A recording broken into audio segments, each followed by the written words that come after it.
Hey everyone, my name is Penny Zenker, and it's time to reset. This podcast goes beyond just navigating change. It's about new ways of thinking about how you can approach challenges, how you can shift your mindset when needed, create some space and grace for yourself so that you can rethink, recharge, and reprioritize when and where needed. Are you ready to unlock your full potential? Thank you for hitting play and sharing this next episode with me. It's time to reset.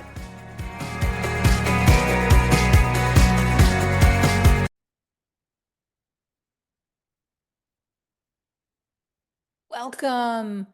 I am so honored to have you here today.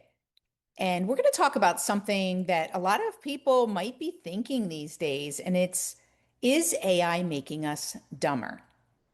And how is it taking over our thinking, and where is it expanding our thinking? And this really all came from, I was just at an event in Dallas, Texas for a keynote that I was doing, and we were sitting at the lunch table and talking, getting to know each other. I was asking some different questions about AI and how people felt about AI. And one of the HR leaders from this large hotel chain said that they felt that AI was making us dumber. And there was a lot of talk back and forth where one leader said, absolutely, they feel like AI is making us dumber, that it's doing the thinking for us, and therefore people won't be able to be as creative and they won't be able to do the critical thinking that's necessary. Because instead of thinking through it themselves, they immediately say, well, let me ask AI.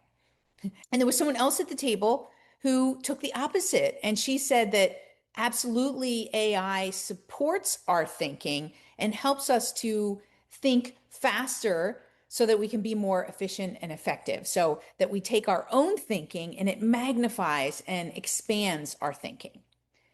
So that's interesting. Where are you in that conversation? Are you one that thinks that AI is making us dumber, or do you think that it's making us overall smarter? I'd love to hear your thoughts and opinions. Put a comment in to the chat or the comment section available so that I can hear where you're at and why you think this is so. I'd love to hear more about what you're thinking. Personally, I've had conversations with my daughter about this. She's 20 years old, and she does think that people are going to lose their social skills and they're going to be less able to think things through because they're going to go right to chat or to whatever their favorite LLM is. Maybe it's Claude, or maybe it's Copilot, or Gemini, or whatever you're using. But she feels that they're going to default to that the first place that they go to answer any question isn't to think about it, but is to ask first. I think it's a little bit of both. I'm on the fence where any tool that's come out in the history of time, let's take our cell phones, let's take email. At first, people think, oh, that's going to ruin communication because people won't talk anymore. They'll just look to send emails to each other. Or basically, we can misuse any tool. We can see it as the gospel that now we can do everything with this and not continue to do the things that create, let's say, a good working relationship or a good way to think through a problem. And here's the thing. It doesn't matter which side of the argument you're on. I've talked to people and they are all intelligence. And they all had real world examples and evidence of why their side is the right side. And each different side that I've talked to really feels very strongly about it, right? That's what really got me thinking as to, well, who's right? Is this draining our brain capacity, or is it becoming one of the greatest amplifiers of human capability that we've ever seen?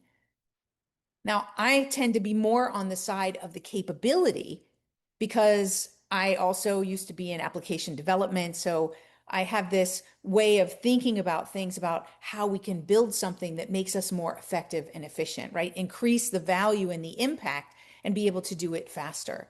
One of the CEOs that I'm coaching and I work with over the last 5 years in working together, he's been able to reduce the staff in his company, but double the revenue that they're making.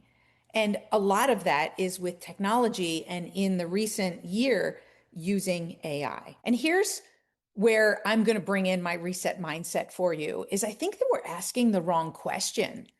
The question isn't, is AI making us dumber? Right? That's focusing on the negative and what we're losing. The real question should be, how is AI changing the way we think? Because that is a fact, is it is changing the way that we think.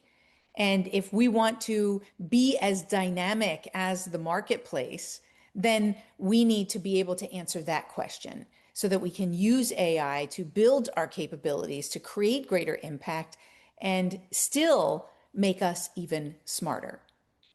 And let's not also leave out that it can even make us more connected to each other. How about that? And one thing I think we should note is this isn't just about AI. I mean, every major technology has changed the way that we think. I mean, when we started to just do writing at the age of the pencil, right? It started to change our memory and the way that we retain things. You know, calculators, they changed the way that we work. GPS, oh, thank God for GPS. It changed navigation because I can't read a map for anything. You know, search engines, right, changed the way that we could get quicker access to information. And now that's just even speedier with AI. They change some of the mental capacities and the way that we look at things and also how often we use them. And AI is no different. Maybe because it's the first technology that seems like it can think, right? It can answer questions, it can analyze different things, right? But it doesn't have the same discernment that we have, but it comes pretty close, especially when we train it to. And I think that's what makes people uneasy. And of course, there's all these movies and everything of AI and machines and taking over the world and going rogue. And I guess that could happen. But it is the first time that we, the general population, have access to a tool that can actually generate new ideas. And new, I say that in quotes, maybe it exists somewhere, or maybe they connect the dots, but it can generate ideas and summaries, recommendations, it can do analysis, right? And it can even make a decision for us if we choose to allow it to do that. So there is an incredible difference in the way that we interact with this technology than any other. There is some research and some science that Microsoft and Carnegie Mellon have done. They studied 319 knowledge workers and they examined how they use generative AI in their daily work. And they found a consistent pattern. As confidence in AI increased, people reported engaging less in critical thinking. Now, I can understand that because there was a support in AI doing some of that critical thinking for them. And if we think about that, more people were starting to trust the answer, and then they were less likely to challenge it. And that is a risk, especially as these tools get better and better. And that's where the risk lies, is that they weren't going to challenge it. They were less likely to verify it, and they were less likely to really think deeply about it. And the researchers, they describe this as a shift from generating knowledge to verifying knowledge. And that's an interesting, subtle shift because expertise is developed in the struggle of generating that knowledge, of consolidating different sources of thinking, and then being able to pull out what we feel is the most valuable information, and then we summarize it into something. It's through that evaluation, through making mistakes, through challenging different versions and wrestling with the complexity that allows us to really gain the knowledge. And because AI removes all that effort, it can also remove some of that learning process. So that's why a lot of content can be put out there, but they didn't learn it. It's not inside them. And that's the difference. That's how they're identifying and changing how they're teaching at school, is if you're using AI to create a paper, The paper now is combined with a presentation. And after the presentation, you have to answer a number of different questions that the professors will be asking you. And that is to challenge whether you really understood and really learned, or whether you were just allowing AI to consolidate and summarize it for you. That's why we need to be so cognizant of this potentially happening, that we put structures in place and we give ourselves a process and a way to approach this and to use these tools so that we continue to learn and to challenge our critical thinking, and at the same time allow AI to help us to do it faster. That shows us what the other side of the story represents. One of the biggest studies in the workplace, they examined 5,000 customer support agents using AI assistants. And what they found was that they received a 15% increase in productivity. And the largest gains occurred among newer and less experienced employees. So AI essentially accelerated their learning, right? It transferred expertise. It helped newer employees perform like more experienced employees. Think about how powerful that can be for your organization. Knowledge that once required years to accumulate became available instantly, right? That's powerful. So AI wasn't replacing the capability in these particular situations. It was distributing the capability. It was enhancing and speeding our capabilities. And here's where the reset comes in. Both sides are focusing on the tool. But the thing is, the tool isn't the variable. The variable here is the user. AI doesn't determine where thinking happens or how it happens. So it's the way that we engage with AI that determines whether thinking is happening. The same tool that can create dependency in one person can be mastery for another. One employee asks, "Write this for me." And another employee asks, "Challenge my assumptions. Look at this at the lens of the customer and tell me what I'm missing." So the difference is, give me the answer or support me and help me see what I'm missing. We can either delegate our thinking or we can look to expand our thinking. And then we'll get a completely different outcome. So I think the real risk isn't the loss of intelligence. I've been saying this for a while, is that I think the real risk for our future is complacency.